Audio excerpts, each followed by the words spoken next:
Jamari McGlennon. Right? Yes, sir. He will be speaking from the CC Mania Project 6, Vocal Verizon. The name of his speech is going to be My First Track Meet. How long? 7 minutes. 7 minutes. Gotcha. 7 minutes. Yep. Give Mr. McGlennon a round of applause.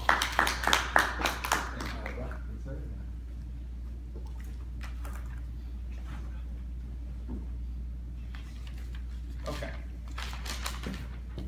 So in high school, I was known for football. Some of you guys shouldn't be surprised by that. I came to Arkansas State playing football. But and then my second sport was baseball. Now let me get this straight. You say my name, Jabari McClendon. And when I played football, the announcer seems to always throw some other name in there. Jabari McClendon on the play. And I'm still trying to find that M in there. It's Jahbari. He said Jamari, so I'm still working on that. But second sport was baseball. Baseball was my dad's favorite sport, but also it was my second sport. I love baseball. And as a sophomore in high school, that was the sport that I played. But then there was track. Now track was appealing to me. I like football, so ultimately you gotta run, right? When you play football, therefore, I was already a runner. When I played baseball, I loved steal bases. That was a big thing for me. And my high school was known for track. We had, at that time, a couple years ago, we had the Gatorade Athlete of the Year in track and field. Now, just so if you don't know what the Gatorade Athlete of the Year, these are awards that Peyton Manning got when he was in high school, LeBron James, and all those great players. So, and this Brandon Christian was a guy, he was on the track side. So that's just to let you know how big our high school was when it came to track. So of course, when it came to track meets, I wanted to be there because not just him, it was other people that were real good at track. You know, you had relay teams, and all y'all familiar with a relay team when it comes to track? Okay, good. So I love to go see the relay team. That's the most exciting. You see the 4x1. At that time, we had a 4x2. I don't know if they have that here, but then also they have the 4x4. You know, the full sprint all the way around. It's immense, right? And so I was a sophomore at that time, and I went to a track meet. Now, my coach was Coach Darby. Coach Darby was a well-respected individual. He played NFL years ago, and he was our head coach for football. So, he was our track head coach at that time. And he always wanted his athletes to be able to run track. We love him. He always would say things like, I'm the master. He said, I know exactly what I recruit horses, and I don't want no mules. Horses can go. This was Coach Darby. Anytime he answered his phone, he's speaking to the master. No doubt. But we love this guy. He had the kind of confidence and enthusiasm that we needed, especially as high school boys. And seeing a male like him, being around him, it was just positive. So we was at the track meet this one day, and I was out there just in the bleachers. I was playing baseball, so baseball and track happened at the same time in high school, so you had to pick either or. So I did baseball at the time.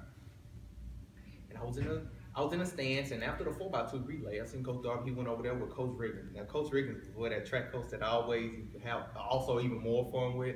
He'll make jokes, and even when you ran track and you ran those real long races, and you start getting tired, he'll say, "That's when that monkey about to jump on that back." And what he say that mean is that you get that monkey on your back, you start running, your form break down, and you're just dead. And he'll always wait. He'll be running a 4x4, to get on that third curve. He said, "Uh-oh. Here it comes." So he always get everybody, and we'll just be up there laughing and rolling at him. So at this particular time, Coach Darby and Coach Riggins, they over there talking. And he said, "Oh, knuckleheads." He said, "Now I need somebody else to go on first leg." So I went over there at the time. And you know when Coach Darby got serious, because he always say son. And he didn't point with his finger, he pointed with all four. And then I said, "Coach," I said, "what's going on?" He said, "You need somebody to run first leg." "Son, can you do it? I need a horse. I want a mule." So at this time, I'm stepping back. I thought to myself, I'm like, "Oh, man, I have never been to a track practice. I've seen them run. I'm playing baseball right now." But then the other side, I'm like, man, it would be cool to be able to go out there and run. It was junior varsity, but still, it was just a track meet. So I'm thinking like I can be able to run. I said, "Yeah, Coach, I can do it." He said, "All right. I expect you to go, son."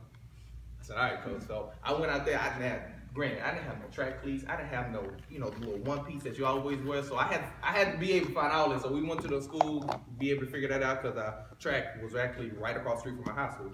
So I figured all that out. So I'm getting in the middle of the field, getting warmed up. So I don't know nothing. I just see what everybody else warming up. So they're shaking their legs. So I'm shaking my leg too. I'm just like, okay, cool. And like, hey, have you ever ran the 400 before? I said, no. They said, oh. And when you say, oh, I'm just thinking in my head, what does the O stand for? Let me know. Is there something I'm missing? I said, okay, that's cool. So I'm running first leg, so I gotta learn how to get out of the blocks. They come back and ask me, you ever got out the block before? I said, no. They said, oh, all right. I'm like, oh, okay, what do you mean? What is that I need to do? That I need to be figured out? So they went over there, they taught me, this how you get in the block, this how you set the block, put your foot like this, and then just make sure it's at a point where you can be able to go out. Now, let me give you a picture of what I used to look like. I didn't dress like I did right now. I was this boy with this real mini afro, and at the time they used to tell me that my nose was much bigger because I had an afro. My wife would tell me that at least. But it just this mini afro, and I had a do-rag at the time, so my afro was perfectly formed. And I just took all that off, and I was on the track. We were about to get ready to go. And granted, I never ran a 400 before. Don't know anything about a 400. But I know I was gonna be on a relay. I had one of the batons, and they said, hey, just know I'm gonna be waving you in. I'm gonna be waving you in. I said, cool. I get in there.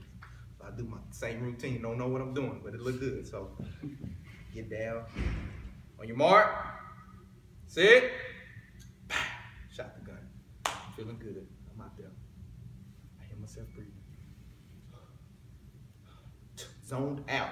I mean, I was feeling myself. Like, I was so comfortable. You know how your face, your lips is just quivering because it's just so relaxed. So that's what I was doing. So that was the first straightaway. So I felt good. I was running.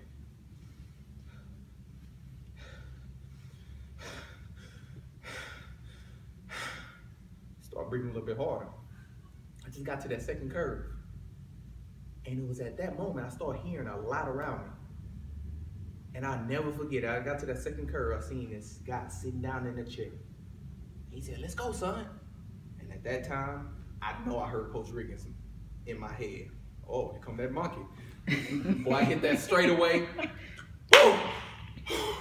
Boy, I heard everybody yelling at me then. I was just breaking down, and I just hear, pick up your arms, pick up your legs, go, son. And I see him waving me in. I'm like, I'm trying to hurry up and get to him because I'm hurting, I'm telling you. So I get to him eventually. I hand him the stick. I give it to him. And I don't know what happened after that, to be honest with you. I kind of zoned out. My body was completely numb. And I was about to try to get in another lane. They said, no, don't stay over there. Because, of course, everybody else was still getting the stick. So I'm just trying to stay still. I'm so numb. I don't even know what's going on. Like, I'm not in track shape. And so eventually I get over there. And I'm trying to walk around. I was trying to kneel down. They said, get up. I'm like, why is this doing this to me? And so I put my hands on my head, and they give me some water. They say, you did a good job, son. Did a good job, son. And at that point, I finally started getting my breath back. Coach Darby said, hey, you can go. I like that, son. They said, you should come out for the track team. They said, you ran a pretty good time. I said, really?